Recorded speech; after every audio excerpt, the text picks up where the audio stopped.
In this episode, I'm with Cameron Herold, the GOAT of being the second in command. Everyone talks about culture.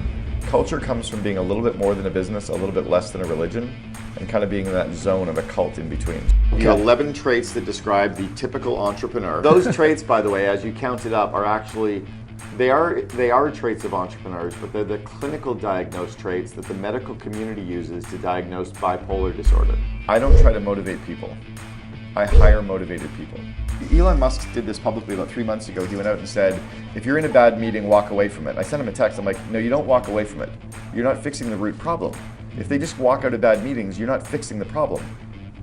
Fix the meetings, and they don't have to walk out of them. Right. It's like saying, if you're in a Tesla and it goes skidding off the road, just don't drive in the Tesla. You wouldn't do that. You'd fix the Tesla. Right. Fix the meetings. Everyone wants to be great, but only few actually get there. And I'm on a mission to find out what all the greatest have in common. I've traveled tirelessly to find, sit down, and talk with GOATs, people that are arguably the greatest of all time at what they do.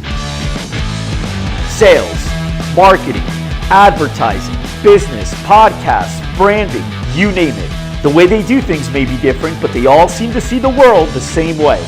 To them, success is not only achievable, but inevitable. And we'll get inside their heads as they share their expertise with me each week. My name's Mike Arce, and this is The GOAT Show.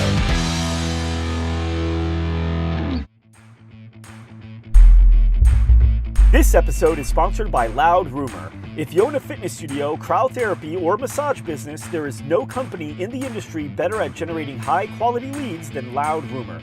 In just the last 2 years, Loud Rumor has worked with nearly 1,000 fitness and wellness companies and won ranking Arizona's Ad Agency of the Year in 2017. Getting more paying members in the door can be tough. Let Loud Rumor do the heavy lifting and get new people in your doors every day. Go to loudrumor.com and learn more. Also sponsored by Agency GSD. Starting a digital agency was definitely one of the best decisions I've ever made. Building it, however, was a lot more challenging than I expected. I always wish someone just gave me a roadmap that I could follow and just let me be a fly on the wall at the successful agencies out there so I could really see how it's done. Agency GSD allows you to do just that. Stop playing small and visit agencygsd.com to learn how to help hundreds of clients get it to 7 figures and be extremely profitable along the way. Again, go to agencygsd.com. What's up, everybody? I'm Mike Arce, and welcome back to another episode of The GOAT Show, where we interview people that are arguably the greatest of all time at what they do. And today, I am here with Cameron Herold, the GOAT of being the second in command. Cameron, welcome to Mike, The GOAT Show. Thanks for having me. Appreciate it. Man, I'm so excited. I've been wanting to meet with you almost a year now. Yeah. Because I think the first time I met you face to face was at Thrive, which was, it'll be a year like this week, I think, right? Yeah, where you're going to Thrive again? Yeah, I'll be just for Saturdays, the only time I can make it. Okay, year, but so I'll be there for that. Yeah. So guys, everybody watching and listening, just so you know, we're going to dive into some amazing stuff that you don't typically get in other podcasts. Every podcast that I listen to, every inspirational video that I watch for business, every snippet that you hear out there, it's always for the entrepreneur, about vision, about creating, about having no fear, about doing stuff regardless of failure, all that, and that's amazing stuff. We get it, but we're saturated with it. The stuff that we don't get is the stuff that we need, which is the stuff for the number 2 guy, the operations, the one that makes sure that all your ideas, or at least a fraction of ones, right, at least the best ones, actually get executed the way they're supposed to, on time, the right way, right? And you've got an incredible story, so I want to dive into why you are the absolute best at helping people become elite second in commands, how you understand CEOs and why you understand CEOs. I also want to dive into your background, like what you did, Sure. And then just a lot of the cool stuff that you have going on, because I think what you're doing is brilliant, because you are creating content. It's like the whole blue ocean thing. You're creating content for something that nobody's creating content for, yet I feel like is as important as the number 1 guy. Yep. Okay? Where do we want to start? Man, right? So let's start with you, Cameron. With the how or why I got here? Or? Let's start with the story that I think a lot of people know you, and I think everyone knows the 1-800-GOT-JUNK deal. Sure. Like what happened there, because I think that's kind of where this whole brand around you started to come out, right? Yeah, it started a little bit before, but that was probably where it exploded. So I think what makes me interesting as understanding the COO as well as the CEO is I am an entrepreneur. I was groomed as an entrepreneur. I did a TED Talk years ago that's on the main TED website as Raising Kids as Entrepreneurs. And so I was literally groomed to be an entrepreneur. I've been growing entrepreneurs. I've been coaching entrepreneurs. In fact, Kimball Musk, I coached him back in 1993, and his cousin Peter Reeve, who built Solar City, I coached him in 1993. This is Elon's brother. Elon's brother, yeah. Right. So they were both franchisees of mine at College Pro Painters 25 years ago. So I've been coaching entrepreneurs now for 27 years. So I've been in the coaching of entrepreneurs space, and I've been in entrepreneur space, but in the classic business world, for 3 times I played the second in command. So even though I had a lot of the entrepreneurial traits and all the entrepreneurial skills, when we built out Boyd Auto Body and Gerber Auto Collision, I was the second in command. When we built out College Pro Painters, I was effectively second in command, running West Coast of the United States. When we built 1-800-GOT-JUNK, I was the chief operating officer. My best friend Brian was the CEO. So 3 times, and that really spanned a total of 18 years. Wow. Yeah, a total of 18 years I played the second in command role. So when you think about me being very entrepreneurial, but being in that second in command seat, I really understand the role, the dynamics, how the relationships have to work. And so that's really when I started coaching entrepreneurs. I left 1-800-GOT-JUNK 11 years ago. So in that last 11 years, I've been truly coaching real businesses. There's a lot of kind of coaches that coach the wantrepreneurs or the home-based real businesses, but and when you say real businesses, define that for me. Mine need like 20, 25 employees minimum before I start talking to them. I've coached the second in command at Sprint. I coached the CEO of Sprint. I coached a Monarchy in the Middle East. Wow. I coached guys at Grasshopper.com, iContacts. And they've blown up. Did they just sell Grasshopper? For well over 6 figures. Yeah. No, 9 figures. Yeah, they were over 100 Was it 7 million. or 9? Yeah, it was over 100 9, million. yeah. I take 3 zeros off in my mind. Yeah. I've actually coached 3 companies that have sold for over 100 million. Okay. But so that's really my zone, is working with the CEO and the COO and their leadership teams and giving them the skills and the tools to grow. Okay, awesome. Now, talk to me about what was it at 1-800-GOT-JUNK that you were able to accomplish from the time that you got there to the time that you had left? Well, there were 3 core things. So I walked into 1-800-GOT-JUNK in October 2000. Okay. There were 14 employees at the head office when I got there. In fact, I was employee 14. When I left, 6.5 years later, we had 3,100 employees system-wide. We were operating in 330 cities. We went from 2 million to 106 million in 6 years. Twice ranked number 1 to work for in British Columbia, and once ranked number 2 to work for in Canada. Wow. So we were literally one of the biggest, hottest brands in the country, along with Lululemon, the Vancouver Olympics, and Intrawest that owned Whistler. Those were the 4 companies you wanted to work for on the West Coast. Wow. So I got known for building that. The reason that it did well was the 3 core things. The first thing is, and it was pretty much on day 1 when I got there, I said, we really have to raise our prices. And everyone said, no, we can't. We're already struggling to attract people. And I said, well, here's the deal. We're going to increase our prices 50%, but we're going to be the premium. We're going to be kind of like the Starbucks. Like, it's ridiculous that we pay $5.50 for a coffee, right? But because we pay $5.50 for a coffee, they can have better staff, they can have good service, they can have good product. Hell, you go to like a really great kind of independent coffee place, you're paying $6 for a latte now, and their staff's even better, right? So we charged a premium. Second thing was we focused on a cult. Everyone talks about culture. Culture comes from being a little bit more than a business, a little bit less than a religion, and kind of being in that zone of a cult in between. So I tried to create that cult, where that's like stuff up on the wall, mantras, sayings, anything that becomes kind of like creating habits, only hiring high culture people, and then getting rid of all the toxic people. Most companies don't do that. And then the third was PR, was how much free press can we generate for the business, because no one believes advertising and marketing as much as they believe PR. Yes, you have to advertise, yes, you have to do marketing, but if you can also lever that up with free press. So we actually understood how to generate free PR. We landed 5,200 stories that were all independent single stories, and there was nowhere to share it. If we had Facebook when I was there, shit, we could have blown up. We did blow up, but imagine what we really could have grown to if we could have shared all that press on social feeds. So I want to talk about the free PR. I put a note here because I want to get to it. Sure. And we will get to it. But those were the 3 concrete things for sure that we did starting day one. Well, what were the numbers? How many? You had 16 employees when you had started? 14. 14 employees, and then There were 6 VPs, 6 people in the call center, Brian and myself. okay, and then how many years were you there? 6.5. 6.5 years, and on that day that you had gone, how many We employees? doubled our revenue 6 consecutive years in a row. Doubled it 6 years in a row. That's like crazy when you think about Had we that, been right? a U.S. company, because we were based in Canada, we didn't qualify, but we would have been the #1 on the Inc. 500 fastest growing companies 2 years in a row. Wow. At our peak, though. How many employees did you have? Like at our peak, we would have been, because we were 17,000% growth.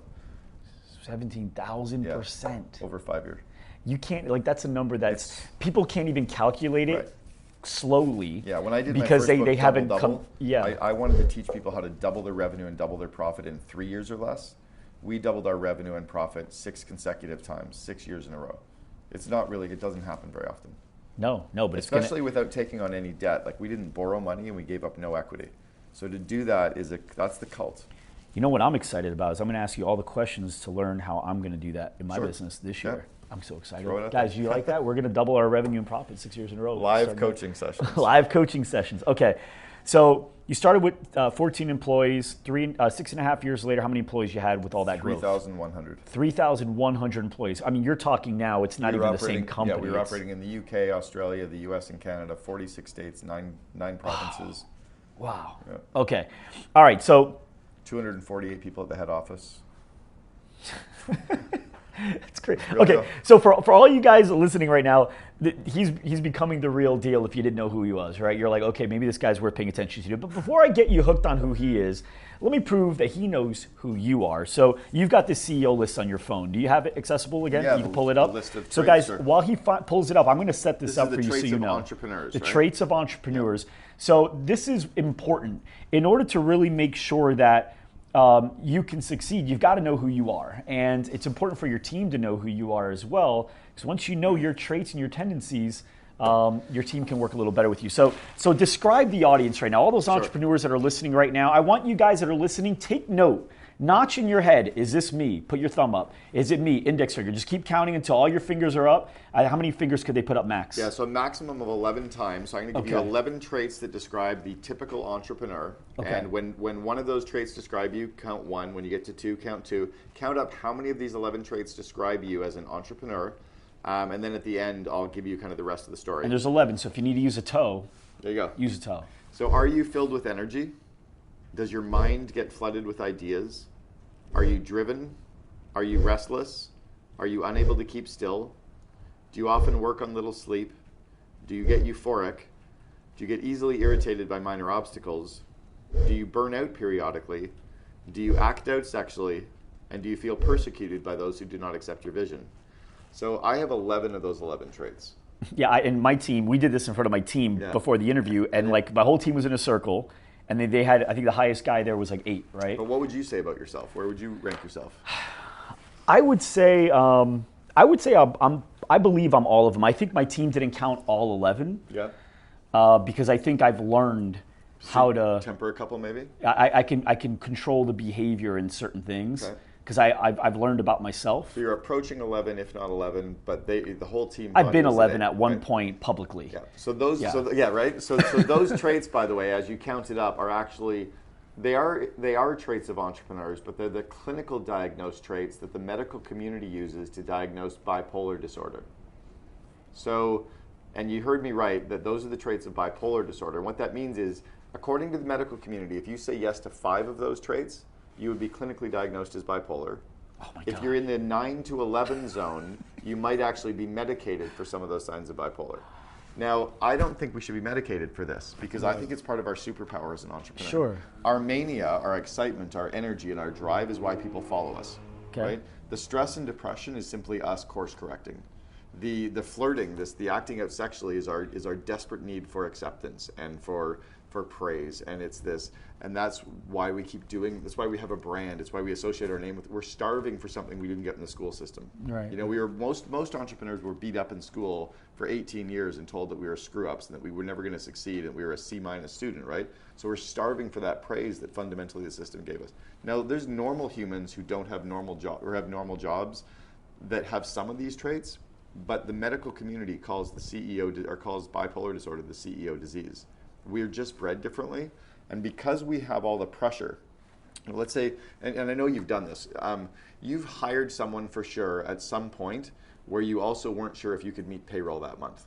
Oh, like several months in a row. So I've had times where I literally would go out and make a business decision that's pretty risky and also be scared about actually paying taxes.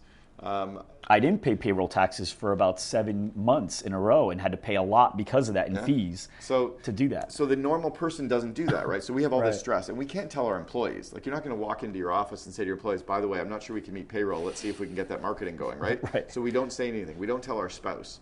We don't tell our friends. We don't really even often tell our peers. So we live in this pressure cooker, and that's what magnifies the stress. But what's interesting, 2 of the 3 founders of Netscape were bipolar. Richard Branson, bipolar. Steve Jobs, hypomanic. Elon Musk, bipolar. When you go outside of the spectrum of what people think is normal, but entrepreneurs aren't normal, nor are we supposed to be. Only 3% of the population should be an entrepreneur. 97% of the population should be working for them, right? Well, 3% of the population gets diagnosed with bipolar disorder. So let's talk about the 97%. Maybe it's not a disease. Maybe it's exactly who we are. That's my point with this is, and with attention deficit disorder, same thing. Maybe these are our strengths, not a disease after all. Maybe we're not supposed to be like teachers and doctors. Right. Well, it's kind of like when you look at certain people that have like high functioning autism. Right. But meanwhile, that actually allows them to do things that the average person is just not able to do, or look at things the way the average person is not able to see them. So if you look at Elon Musk and really study him, and I've known him for 22 years now, if you really, there's no way you couldn't possibly see him as an autistic savant. Yeah. No. We want him to be normal because we look up, and then all of a sudden we go, but he's not. So we try to make sense of it in our mind. He's not a problem. He's f***ing brilliant. Oh my gosh. And he's exactly who he's supposed to be. He needs to unplug a little bit right now and take a vacation and de-stress a little bit, but he is a savant. So really quick tangent on that. And that's why he thinks different. That's why he talks different. That's why people they can't quite associate. He also, what I've learned, because we were talking about the Joe Rogan, he was just on the interview with Joe Rogan. Did you notice that he will take a good 5 to 7 uncomfortable seconds to answer some good questions? You know, whereas most other people, like they're waiting for the guy to finish. They already know what the question is halfway through the question. Well, most entrepreneurs don't wait because we're on the spectrum for Tourette's as well. Those are the 3 traits of entrepreneurs. Tourette's. So if you're on the spectrum for Tourette's is thinking out loud. So the autism side is what slows him down, and he's in his head and he's processing. He's like a very thoughtful computer. Right. Sometimes people process to be calculated. He's not being calculated. He's disassociated from the kind of the group that he's in, and he's just in his head processing. So yeah, he slows it down.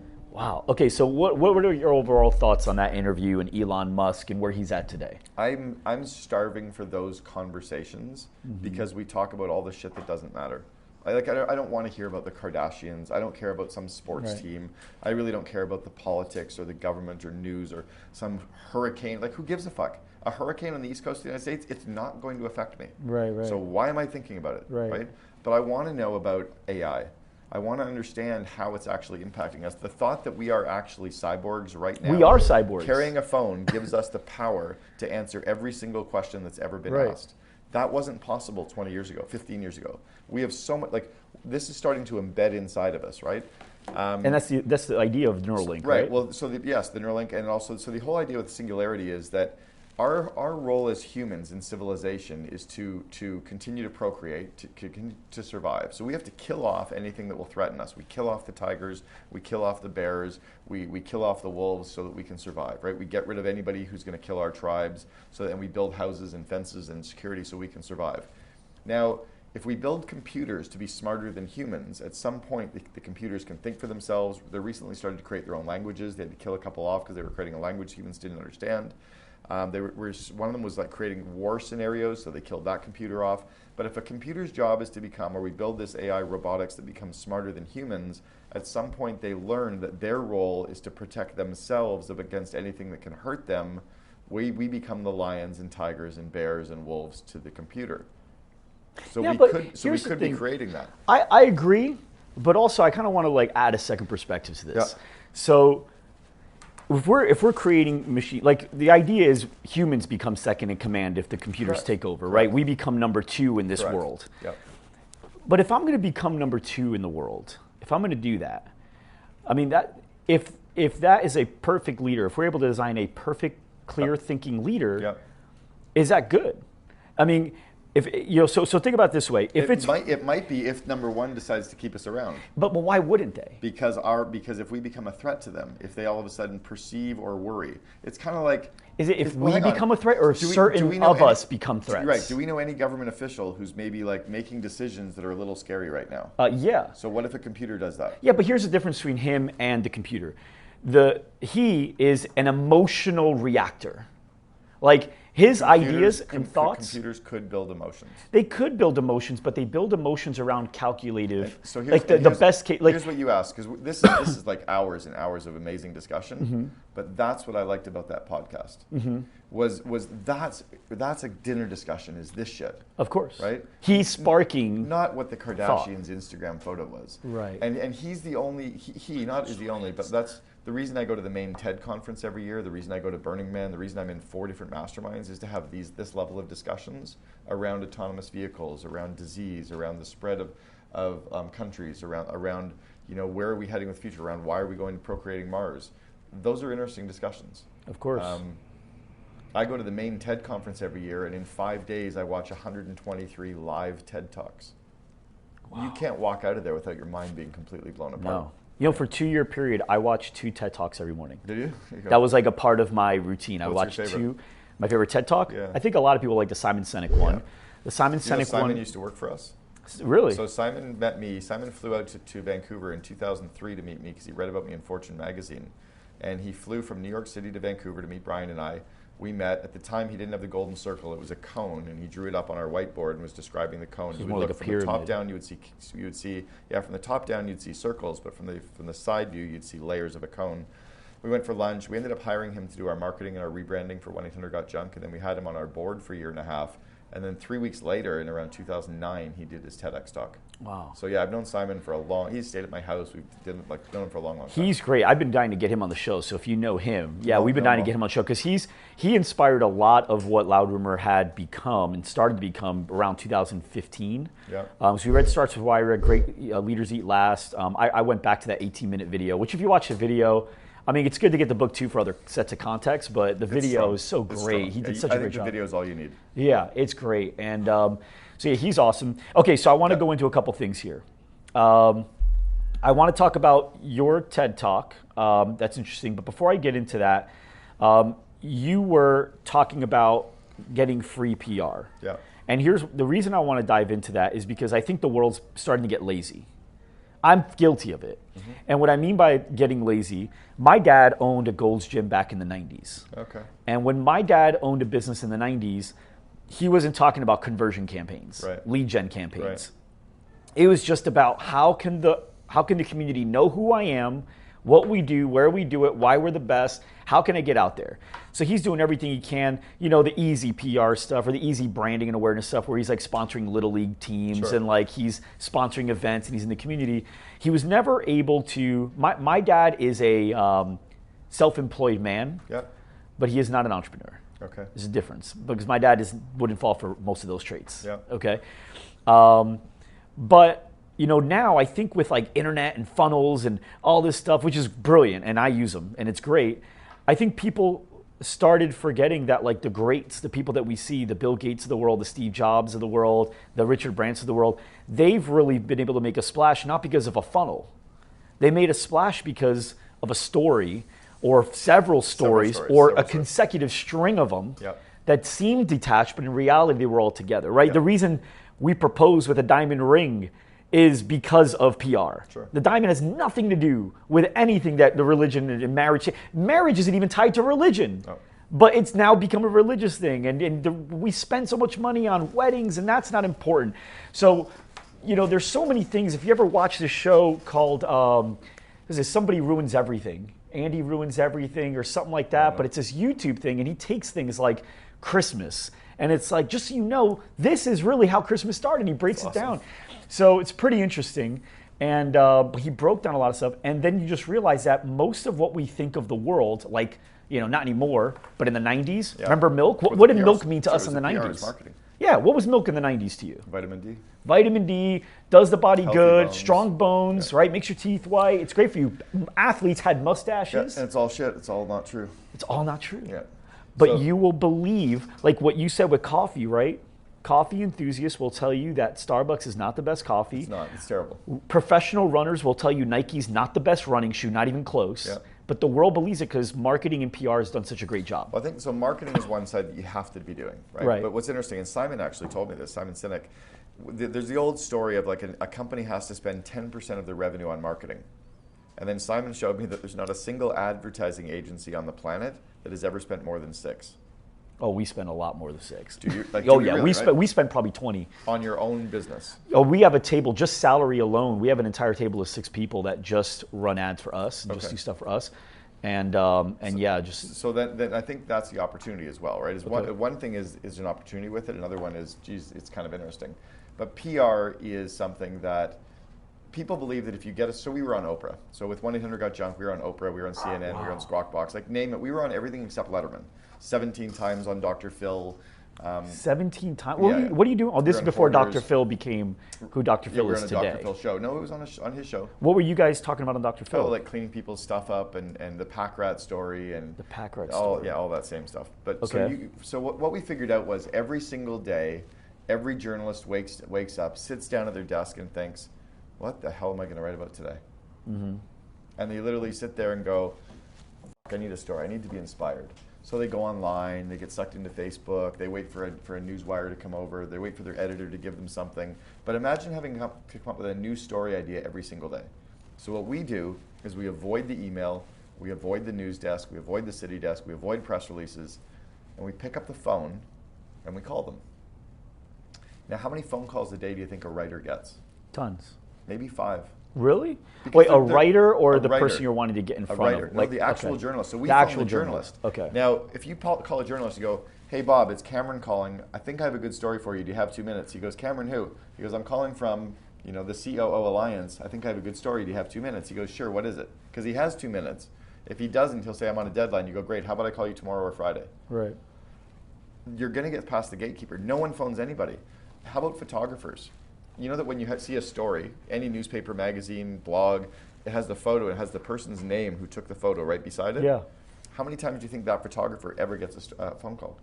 Right. And you It's can get his mom. info. The phone will ring, he'll be like, "Oh, it's not my mom, who I wonder who it is." Right. So you just go, "Hey, I think I have a good photo op for you. Do you have 2 minutes?" He'll go, "Sure, what is it?" You tell the journalist or the photographer the story idea, give them 5 quick bullet points. They'll get excited, they'll ask questions, you can ask questions and listen, they frame it. They go to their editor and say, "I think I have a good story." The editor goes, "Great, go write it, because I have 400 emails to say no to." That's the whole thing. I have a book on this called Free PR coming out in November. And I'm actually co-authoring it with one of my former clients who own DNA 11 and Canvas Pop, which are some big digital brands. The ability to get free PR is so simple, but no one will pick up the phone. Everyone thinks it's investigative What do you say when you journalism. get on the phone? I think the "Hey, thing do you is. have 2 minutes? I think I have a good story for you." Well, I get that. Like I have the guts to do that. Okay. I'm just wondering, do I have the thing to say after that's Right. going to get her so to every say? company has good. 5 stories. Okay. So let's think about yours for a second. How did you start your brand? What were you doing before? Initially I was a personal trainer for 7 years, and then after that I was running a sales floor. Okay, so you were in a boring running a sales floor job to running your own business, right? Or you were a personal trainer to being in the personal training space. There's a story about that, right? It's called the hero's journey. Right? The hero's journey is something that we all are on, right? Every one of us has struggled, we battle with boredom, we want to do something different. You tell that story, you talk about the highs and the lows, that's a story. Okay. What's your culture like in your company? We definitely like to have fun. No, your culture's amazing. I walked in the door and I was vibrating. Like, by the way, if you're ever in Scottsdale, Arizona, you got to come in and visit. I'm sure they'll let you in to come in and visit. Drop into to their neighboring company as well, Redirect Health. You guys have, both of you, great cultures. But when you walk in your door and then you look into that boardroom with like the Post-it notes, like 2,000, 4,000 Post-it notes of all your employees' goals, something changes. You rip people out of the past and into today. That's different, right? Your dress code is different. Your employees all came to greet me, like they're all friendly. They're all like, you have a very strong culture. Now, you haven't maybe defined it yet to be able to articulate it yet, but you have a culture story, okay? Have you ever really come close to failure? Yeah. Probably a couple, right? A lot. Where the business was, so I call it the lesson from the edge. Yep. Do you have a lesson from the edge story? Yep. That's another hero's journey where you talk about the mistake that you made, and especially if the lesson from the edge is because you screwed up. Yep. Right? Like I had a couple of screw ups that were so big that we almost lost 1-800-GOT-JUNK. Wow. Brian and I weren't listening to our VP of Finance. He was telling us to be careful, but he was very quiet, very amiable, very analytical, and we're like, yeah, we got it. So it didn't seem dangerous. Didn't seem dangerous, and we were like, no, we were such strong drivers that we would just drive right over top of him until we let him go. We hired a new CFO to come in over top of him. She was very strong, very seasoned, the former CFO for Business Objects. And she came in and she literally kind of rang the fire alarm and said, we're out of money in 2 weeks. Brian had to go borrow $400,000 from his mom to meet payroll. We had to fire a bunch of people. The lesson there was if you're hiring people, you have to listen to them. You can't just keep steamrolling, otherwise what are they there for in the first place? Right. But we almost lost the company. So I could tell a whole story about listening to executives and how to give them the room in the meetings to be able to do that, and how to get their voices heard in meetings, and how to make sure you include that in your hiring process, and how to control the dominant expressive people who won't shut up. There's a story there, right? So what you do is you come up with 5 stories about your company, and then you have 5 bullet points that describe each story. That's all you need to make a phone call. Really? That's it. You phone a journalist and say, hey, I have a good story for you. Do you have a couple minutes? Sure, what is it? I want to talk to you about this time where I almost lost the company 1-800-GOT-JUNK. I almost blew it up. What happened? Well, I wasn't, and then I weave in about meetings suck, and I weave in about my book Meetings Suck, and I talk about how meetings suck can help them. All of a sudden, the story is really about my book Meetings Suck, but the story angle is about from trash to cash and almost back to trash, or from cash almost back to trash, right? So in this case, I've got Kelsey, right? Yeah. And Kelsey usually will do the reach out. She reached out to you. You're here because of Kelsey. If Kelsey's good at picking up the phone, right? If Kelsey can handle rejection. So I hire 23 to 27-year-old female salespeople who are okay with cold calling and who can handle rejection. Often people are good at handling rejection over email, but they don't like it verbally. So I'll give you an example. I phoned a guy, Tom Cohen, who is the Canadian bureau chief from Associated Press. So he's like the biggest guy in the entire country for Associated Press. I pick up the phone. Hey, Tom, it's Cameron Herold calling. I have a good story for you. Do you have 2 minutes? Nope, I'm busy. A marketing person would be like, oh my God, he hung up on me. Right. I was like, shit, I have the right number. Right. I call him 2 days later. Hey, Tom, it's Cameron calling. I've got a good story. I'm really busy. Boom.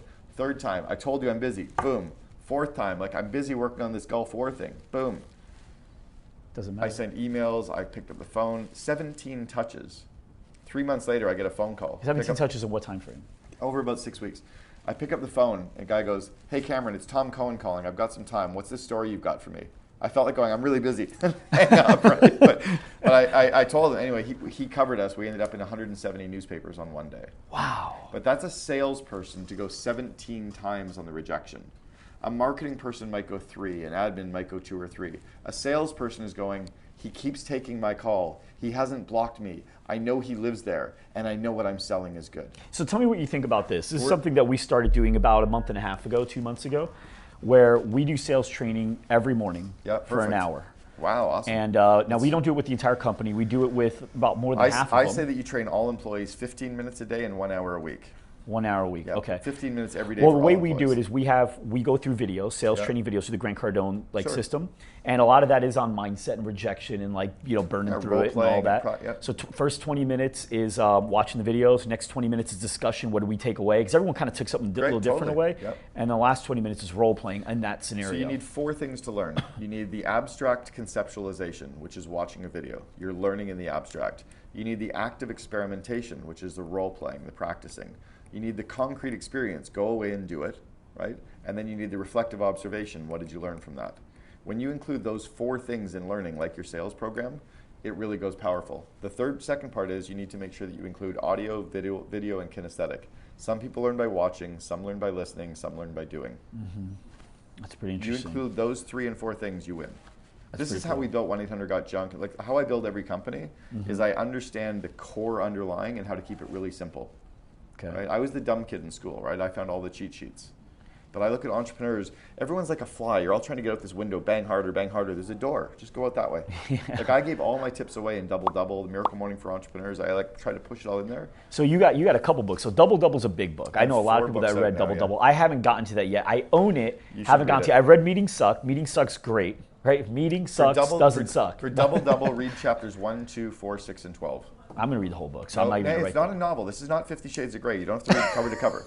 Right? Well, you should. All right, so I read all three 50 Shades of Grey. It's a great book. So Double Double. So what are the chapters? 1, 2, 4, 6, and 12.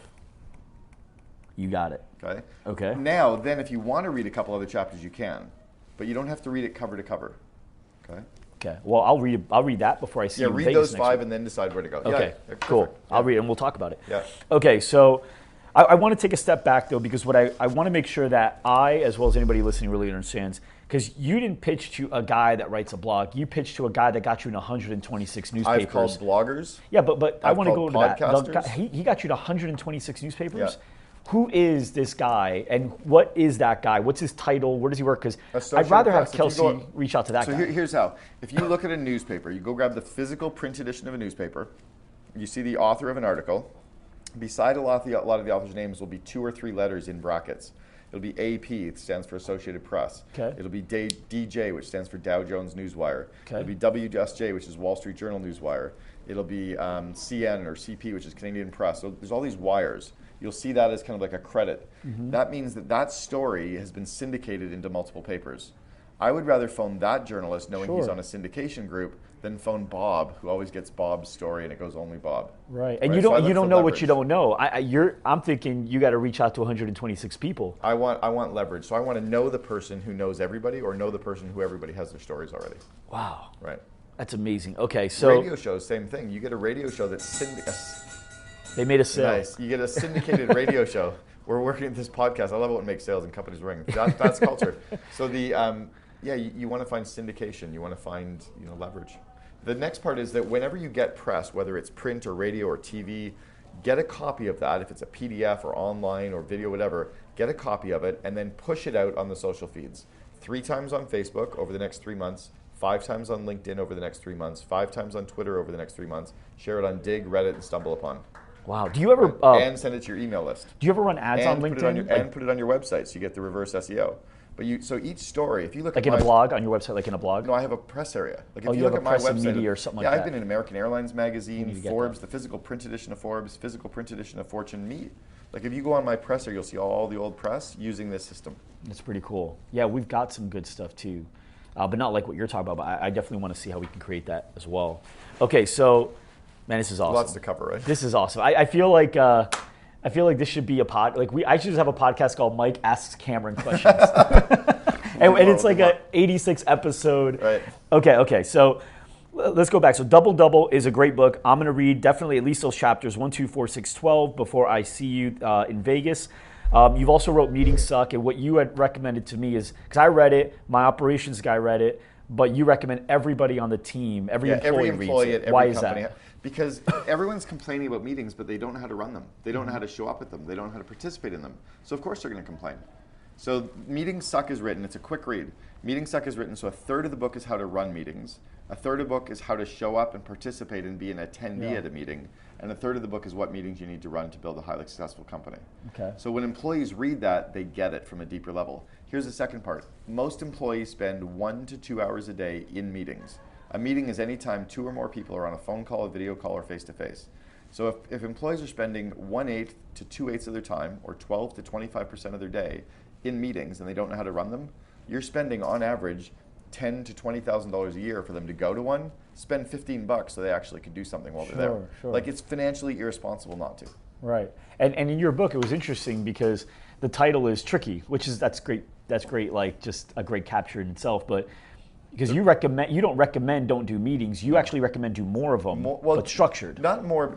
More than what the average person does. Yes. I don't want. So I actually, Elon Musk did this publicly about 3 months ago. He went out and said, if you're in a bad meeting, walk away from it. I sent him a text. I'm like, no, you don't walk away from it. You're not fixing the root problem. If they just walk out of bad meetings, you're not fixing the problem. Fix the meetings, and they don't have to walk out of them.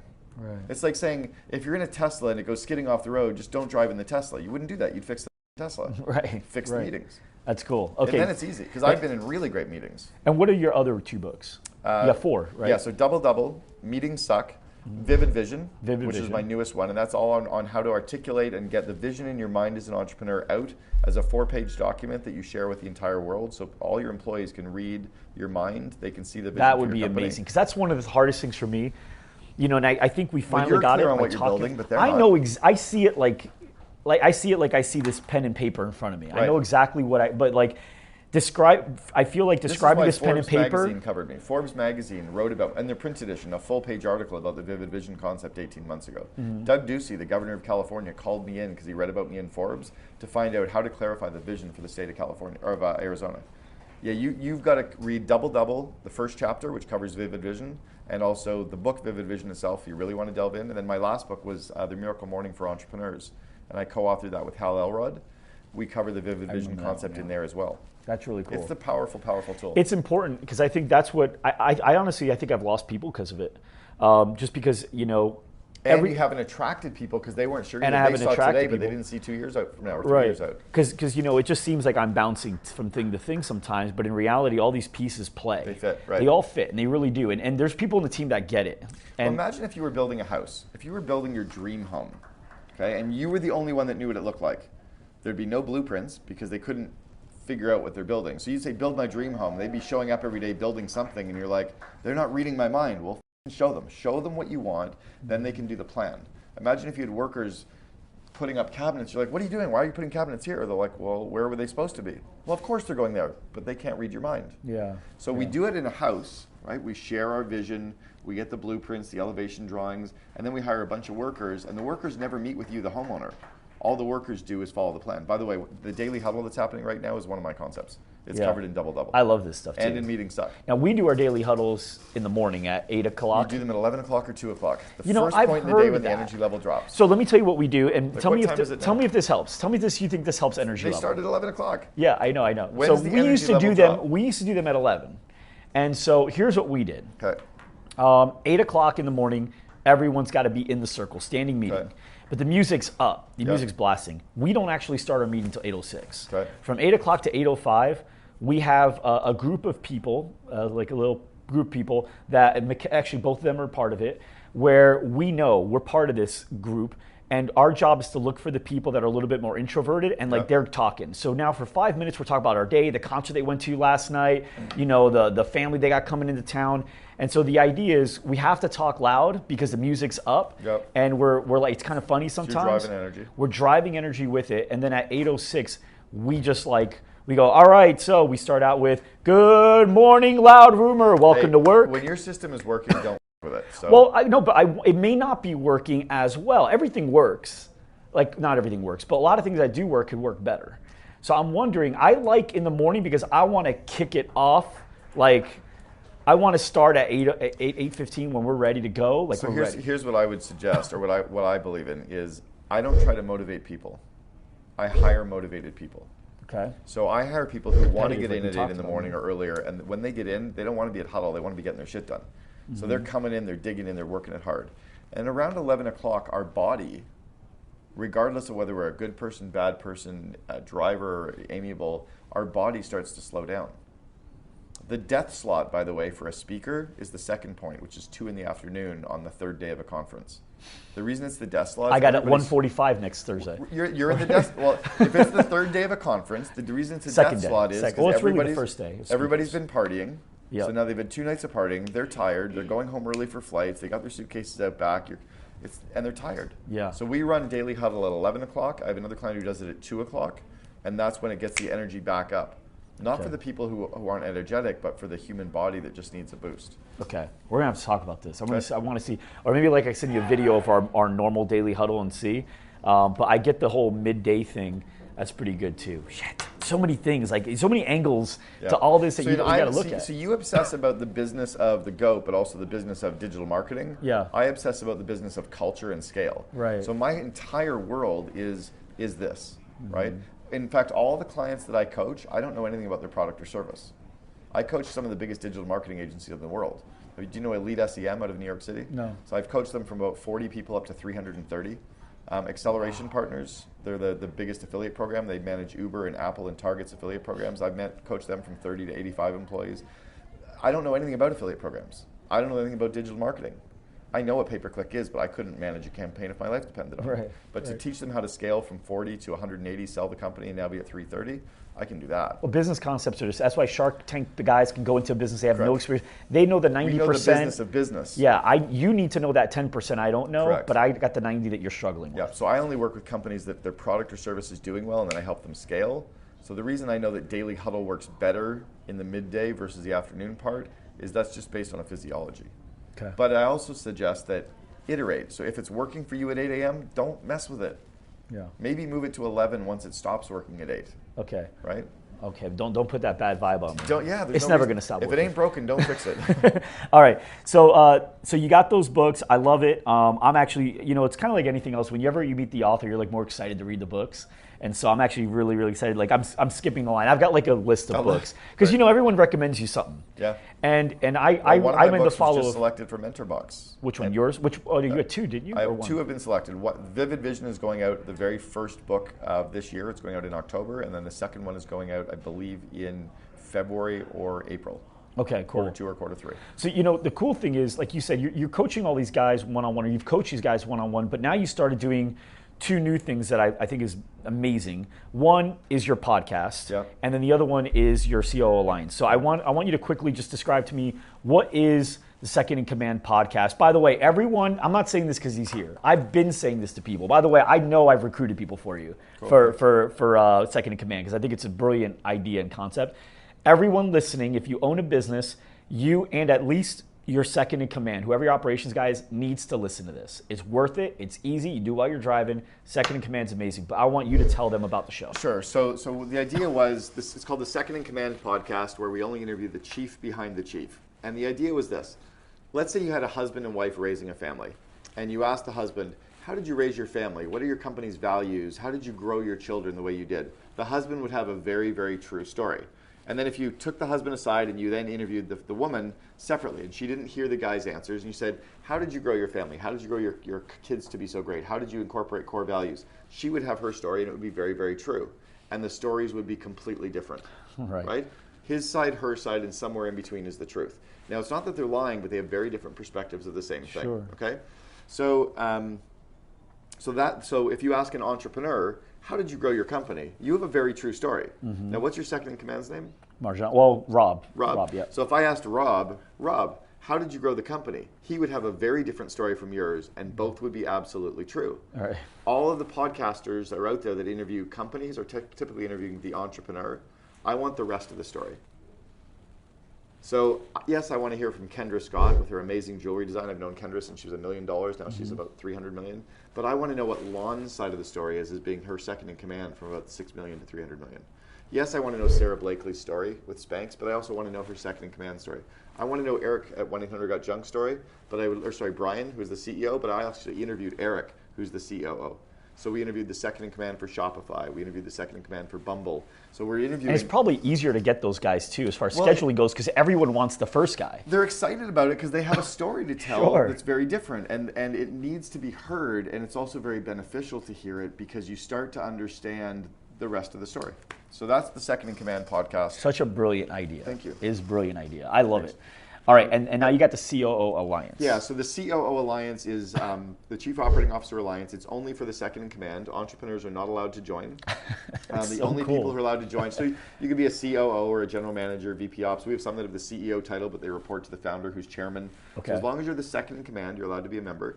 And now that's $20,000 a year to be a member, and we have 5 events a year here in Scottsdale. They pick 3 of the 5 to come to, and they're only meeting with COOs.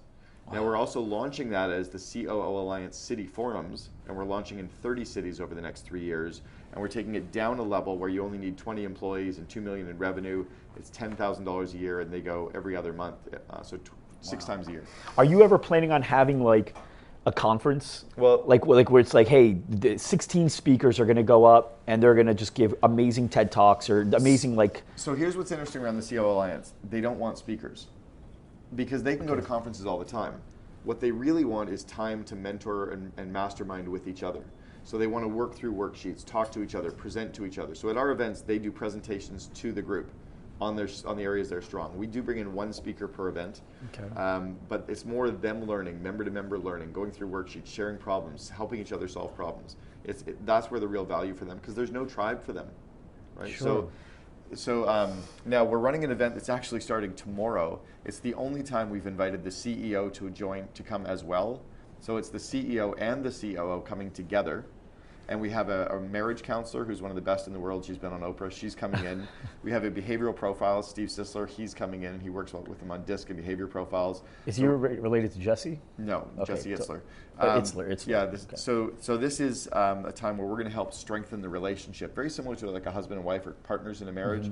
You need to get both sides better communication, better trust, better openness, better vulnerability, better systems to actually stay together.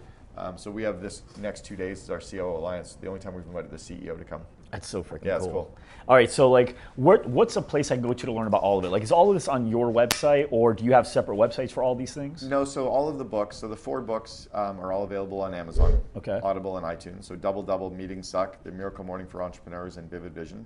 And then the COO Alliance is the main website that has all that material. CameronHerold.com. There's copies of my speaking videos that people can download and watch. What do you think is the biggest challenge for that COO, the second in command? What's like the biggest thing he's got to overcome? Yeah. Everyone that's got their COOs listening or their second in commands listening, because they're like, this is for you, this episode. So the biggest hurdle is that the COO's job is to make the CEO iconic. So our job is to make you look good. So the hard challenge for them is that means taking all the negative stuff off your plate and let them deal with it, and giving you the power to roll out all the good stuff. So it's hard for them because they know they're doing it, but they have to give you the credit. That's one. Second one is... So like a Wozniak in the Jobs. Yeah, exactly. The next part is that trust, is how do you keep the trust so strong? So you need date night. You need time where it's one-on-one. You need time to just go and disconnect together, time to meet off-site. That's really, really powerful. So Brian and I would go for runs twice a week. We'd go off-site on Thursday to work together with our laptops for 3 hours, just sit on couches so that we could talk or laugh or just get our work done. But time to just connect is powerful. And then the third is we need to have systems so that the COO can save the entrepreneur from themselves. Entrepreneurs tend to have a million good ideas, and without a system to keep track of those ideas and green light, yellow light, red light, and decide which ones to move forward on, the entrepreneur wants to start them all. And so it's in the absence of a system. So that's one of the biggest things we teach all of our COO Alliance members, and we talk about it on the Second in Command podcast, is a way to help you be you and not say no to your ideas, but take them and not start them all tomorrow, but have a method for starting every quarter. So it becomes a much more kind of systematic way to allow you to be you, but also to grow the company properly. Because you can't scale a company growing it the exact same way all the time. You know, what got you to 2 million might get you to 4, but it won't get you to 8, and it certainly won't get you to 16. Of course, you need totally different leadership. Right. Okay, so the people, there's people that probably are like super excited to get their, second in commands, like listening to your stuff, following your stuff, and your programs, all that. What about the people? There's got to be people that are reluctant. Like, I don't know what you're saying, because I know there's a lot of control issues with a lot of first in commands.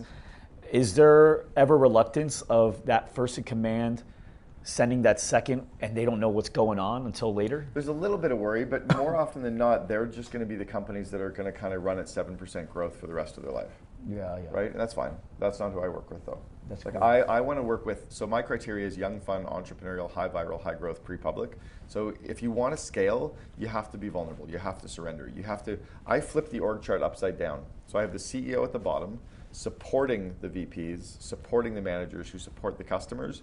Everyone sees the vivid vision, and you build your company inside the core purpose and the core values. That's really so cool. when an entrepreneur can realize they don't have to know how to do it, they don't have to tell people, they don't have to hold them accountable, when they can flip it, and your entire role becomes supporting them, removing obstacles, growing them.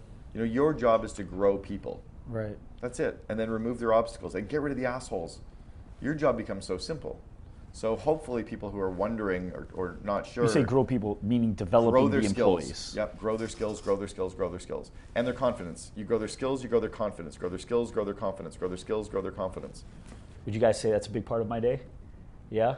Good. If not, you got to let me know, because apparently this is what I got to do more of. That's okay, it. Cool. Right. A CEO's job is control culture, grow people, and control vision. All right, awesome. I love that. Last thing I want to ask you about before I ask you about one thing that's off tangent, but I think the audience would love. Okay. But I want to ask you about your TED Talk, Raising Kids as Entrepreneurs. What's the premise of that talk so people can go watch it? We'll show B-roll right now of it. But like, tell me about raising kids as entrepreneurs. Like, what does that mean to you? Well, it's interesting. So I was asked to do a TEDx talk years and years ago as they were just launching, and Simon Sinek and I were talking about what we should talk about. He was being asked to do one, I was being asked to do one, and I wanted to do one around the vivid vision concept. And Simon said, no, it has to be something that you're really passionate about, something that doesn't necessarily have to connect with your business for revenue. And I was like, you know what? I hate the school system. Like, I'm so frustrated with having been told I was stupid and I didn't fit in and sit still and pay attention and be like everybody else and memorize stuff. And I hated it. And for 18 years, you think from kindergarten until I finished college or university, I was told I was only a C+, a 62% student. That destroyed me. It destroyed my confidence. So I wanted to get out there and talk about these kids who didn't fit that system but fit in another system, and we needed to hold it up and actually give it some credence and give it some praise, and that was to be entrepreneurial. Now, what's interesting is entrepreneurs have started to become cool in the last 10 years. It's becoming like a cool thing to do. I did my TEDx talk 9 years ago. Being an entrepreneur when I grew up, it wasn't cool. No. You were told to not sell stuff and give away profit, and you were kind of an icky capitalist. In fact, the only book that really ever had the entrepreneur as the hero up until around 2010 was Atlas Shrugged. Oh, Atlas. Well, Rich Dad Poor Dad was a novel. The only novel. Got it. So when a novel like Atlas Shrugged, the capitalist was the hero until. But now the capitalist is becoming kind of cool. It's a small book. It's a really quick read. You get it done in 10 Atlas minutes. Shrugged? No, I'm kidding. The thing is like book. It's three massive. Bibles in one. It's amazing. Skip the radio speech. The rest of it's good. But what I talk about in my TED Talk, it's called Raising Entrepreneurs or Raising Kids as Entrepreneurs. It's on the main TED.com website. I talk about the traits to look for. I talk about 18 little business ventures I had when I was a child. I talked about how I was groomed and raised, how I was raised as an entrepreneur. You know, my son is 11. Yeah. And he reminds me a lot of me in the school section of it. There's a lot of differences between he and I other areas, but he reminds me a lot of me. Like, the kid just doesn't want to, he has zero interest in homework, but he's very smart. You get him to talk about something he loves, the kid, he knows every angle, he knows all these things, and he like right now it's Fortnite or Minecraft and all these things. Like, he knows all the things. He knows how to find all the codes and how to do all these things that people just don't know how to do. Yet when it comes to school, like, I can't get him to tell me the difference between ribosomes and liposomes, these two things that are defined right there, and he just has to remember those two things, and we'll do the words 40 times, and he still can't get the two right. Well, this is why our school system is so backwards. There's no reason to teach a kid how to memorize anything anymore. Right. Because it's all on Google. You don't need to remember. Yeah, or exactly. It's on the Khan Academy. Right. So what we need to do is teach them how to find the answer quickly. Right. And how to validate the answer is correct. Right. So what I would be doing with kids is saying, every kid gets an A. All kids work together in groups of 5 or 6, like we do in the business world. And it's finding the answer, collaborating on that answer, and proving that answer is valid and correct. Because you don't want to go to like the wrong website or something that's been snoped, right? But that's all they need. Why are we forcing kids to memorize shit that's already, they're never going to have to memorize? Right. Same with handwriting. Don't bother teaching handwriting anymore.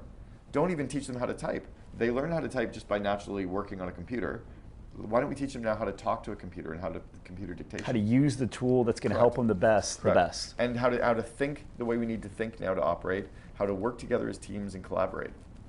I love that. I never thought about the memory thing. And why are we even teaching them on shit they don't want to learn about? If a kid wants to research computer games, let him spend a year studying computer games. Right. And teach about the math of computer games and the science behind computer games and the psychology behind computer games and the marketing of computer games.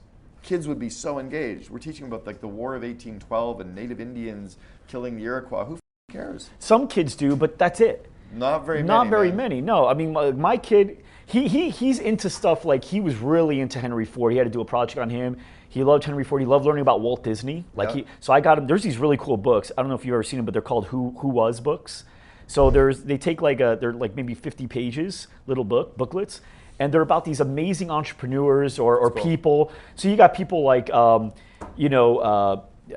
Gandhi, you got like Nelson Mandela, and then you got people like Obama, and you've got people like Truman. Sure. It's amazing. So it's really cool, all these books. He's got 136 of them. He goes through 3 in a day, and he asks me to buy more on Amazon. Amazing.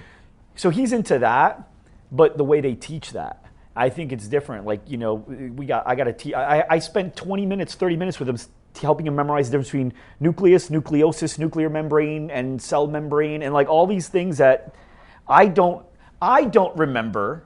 I couldn't describe to you because I haven't touched it since. Right. Instead of saying, here's how to look it up, here's how to understand it, watch a video on it, talk about it, but not memorize stuff. Yeah, memory doesn't do anything. That's There's no amazing. point. That's a really good concept. There's no point. Okay, cool. And then the last thing, this is off tangent, Okay. but I love where we're going with the Elon Musk thing. I want to ask your perception of this, perspective. Give me your pen. My pen died. Yeah, I need here to you make go. a note of these. Who was? Okay, so you remember, well, you don't remember this. Let's go back to a place we can't remember because we weren't there for it. Sure. You put the note on the pigeon's leg, you send the pigeon. Yep. Right? And then all of a sudden they start mail. And they're like, oh wow, we don't need pigeons anymore. We can like mail stuff. Do you know that only 100 years ago pigeons were being used in war? Still? 100 years ago. 100 years ago today, 1918, in the First World War, pigeons were actually being used in the war. That's how fast technology is expanding. So think about that. So now they do mail, and then after that they're like, oh, we could email. Great, wow, that's amazing. I can get you that letter right now. And they got text messaging, right? And you're like, wow, text messaging. And what Elon Musk was talking about with Neuralink is basically you are already a cyborg, it's just a detached computer and making it all one. But if you think about it, you and I, we can talk telepathically right now if we want to, without these guys knowing what we're talking about, just be on our phones, and I could be texting you back and forth. Correct. Have we been developing telepathic communication the entire time and not knowing it? And we're one step away. Make that internal, and as long as I got your number, we can send text to each other, and these guys have no idea. And that technology exists today already. What you're talking about, the ability to actually send a message back and forth, already exists. You can watch TED videos on the fact that you can actually send messages to another human being, thought to thought. How? Because it's just data. It's ones and zeros. So they're now tapping into the brain, and the data in the brain can actually be flipped. So there's TED Talks on this. So here's one that just happened last year. Do you know that you can actually fax blood to another person in another country? No. So what it does is it uses the same technology as blood, or as fax. It digitizes the blood down to I think there's 4 or 6 chromosomes, and then it digitizes it, and it knows the pattern or the string to then send that pattern to another machine, and then blood comes back out the other end. So if you need a blood transfusion in Denmark, you can have the blood sent to you from New York City. Well, how are we having people that still... Because this is just being developed. So it's not like approved fully yet? No, but 8 years ago, you could digitally 3D print a human kidney. They were on stage. What are you using? What's the material? Cells. Cells are no different than plastics. But why are we talking about the Kardashians? Excuse my language. No, this is the it's shit we need to crazy. talk- It's and if crazy. people don't think this is coming, it's coming faster than we think. I drove in exponentially. It's not even. I drove in the first Google experimental car in 2010 at TED in a parking lot. I have it on video on my phone. I can show it to you. In a parking lot, driving in it 7 years ago. Now, 7 years later, I drove my car from Scottsdale to Vancouver, 2,400 miles. 2,000 of it, my car drove itself. And there was a bunch of time while we were driving, my girlfriend and I were making out because the car beside me on the road was kind of freaked out, and we thought, let's just make it even funnier for them. Let's pretend we're not driving for 3 minutes just to freak them out.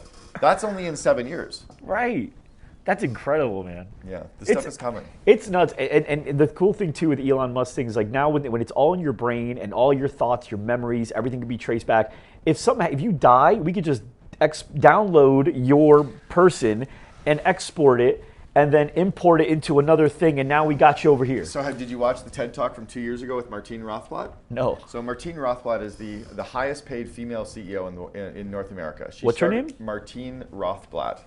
She was the founder of Sirius Satellite Radio, and then, she was a guy at that time. Her name was Martin Rothblatt. Oh, so okay. So she transitioned to become Martine Rothblatt. And it was founder of iHeartRadio? Sirius Radio. So Sirius Satellite Radio. She now runs United Therapeutics. She runs a couple of billion-dollar companies. So she's creating AI and this robotics device of her wife that she's been married to the entire time since she was a man and now is a woman. I know her daughter Genesis in the Genius Network.